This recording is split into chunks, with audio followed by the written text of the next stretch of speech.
In episode 3 of Under the Bridge, we see Reena's family's reaction to the news that her body has been found.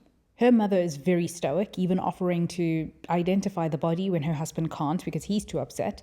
Her uncle's also very upset because they were told by Cam that she was seen alive on the CCTV footage. Meanwhile, at the party, Joe's freaking out and Dusty's confused by this because Joe did tell Rebecca that she was the one who pushed Reena after everybody had left, and implying that she killed her. Josephine admits now, though, that she was exaggerating. She tells the group of girls that they can't trust anyone anymore.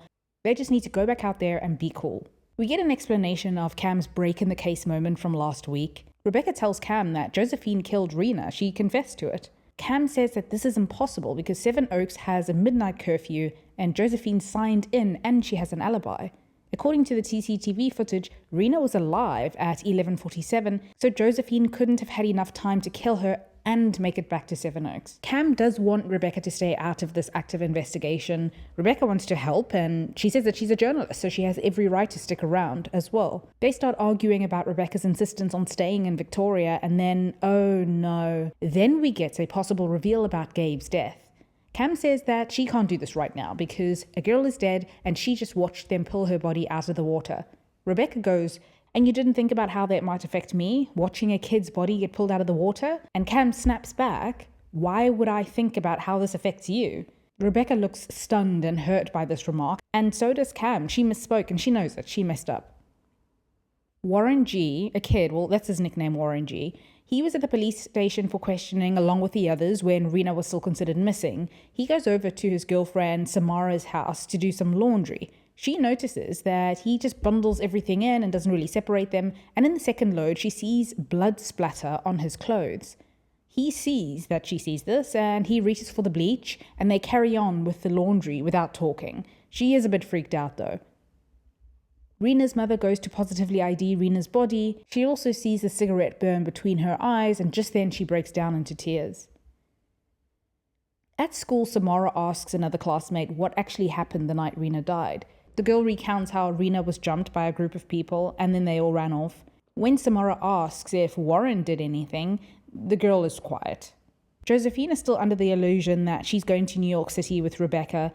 Rebecca tells her that she knows that she's lying and she doesn't have to. Rebecca says that she's there if Josephine wants to talk. For some reason, Joe still tells Rebecca that Reena died because of her, but she's not a rat, so she won't say anything. She won't say who killed her or if she has any idea. I get the sense that even that is a lie, and she knows nothing, but she sees Rebecca as a lifeline and her way out, so she's giving Rebecca what she thinks that Rebecca wants. Rebecca is honest and says that she won't be taking Josephine to New York City. Also, Josephine is quite an unreliable character as well. Rebecca does tell her that she doesn't want a book filled with lies. Reena's official cause of death is drowning, but she likely would have died from her injuries from the beating, the coroner says. These injuries are consistent with car crash victims. Not to say that a car ran her over, but she was just beat so severely, the injuries are similar.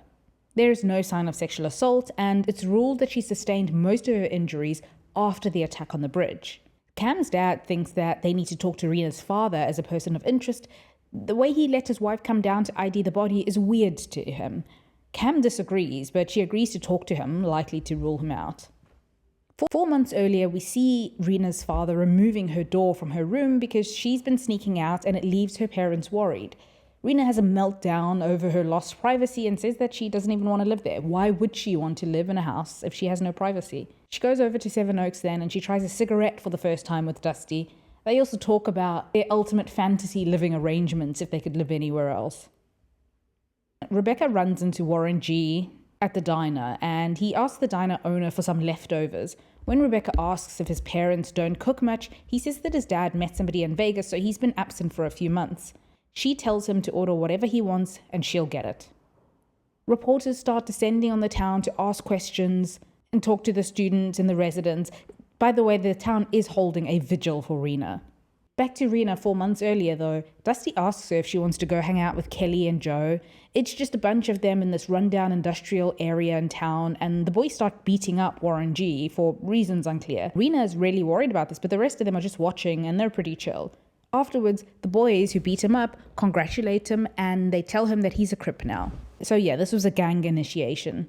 Joe thinks it's lame that they don't allow girls into the gang, and that's when they come up with CMC, their own gang. Joe and Kelly do a blood pact, but Joe tells Reena that she can't join yet. She needs to prove herself first. In the present, Cam and Rebecca meet up for a drink. The vibe has thawed a lot between them. They even dance together, but things look like they're getting a little too close for Cam, and she walks away. Well, she is a cop after all. She probably doesn't want to be tipsy and making out on the dance floor in front of people that she might need to investigate at some point. But it's also been 10 years since Rebecca's been back, and it's pretty overwhelming, so I think it's more that. Rebecca follows her into the bathroom, and they make out. Oh, I knew it. Reena's parents are concerned about the Seven Oaks girls, and they notice a change in Reena. Reena's mother even says that she knows that the old Reena is still in there. Even though her mother doesn't agree, her dad, Majid, asks Reena to invite her friends over for dinner so that they can get to know each other. Reena's at first horrified by this because her family is not cool enough, but she eventually agrees. She says no Jehovah's Witness talk though, and no Indian food. Down at the station, Cam's brother tells her that Reena's dad had a criminal record. The record was wiped a week before Reena's death, and because it's sealed, they can't know what it was, so Cam asks Rebecca to try and find out through Rob, Reena's uncle. They had exchanged numbers at the vigil when Rebecca told him that she could relate to what he was going through. Rebecca meets up with Rob and she tells him about her book. She asks about the expunged criminal record and says that the press are going to run with it and possibly twist things. If he talks to her, she could get some truth out there.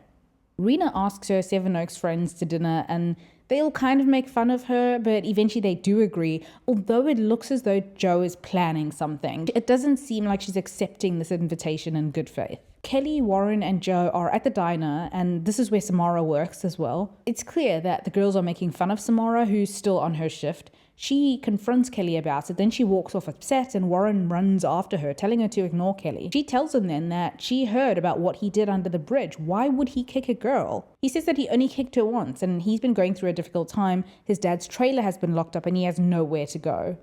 Later at Seven Oaks, Kelly admits that she does like Warren, but she says it in a kind of dismissive way. I can't tell if she's just trying to be cool. When Dusty asks, well, what about Samara? Kelly does say, well, she doesn't think that they'll be together for much longer. Warren, meanwhile, goes over to Samara's really nice house. She tells him that she feels that he has not been honest with her.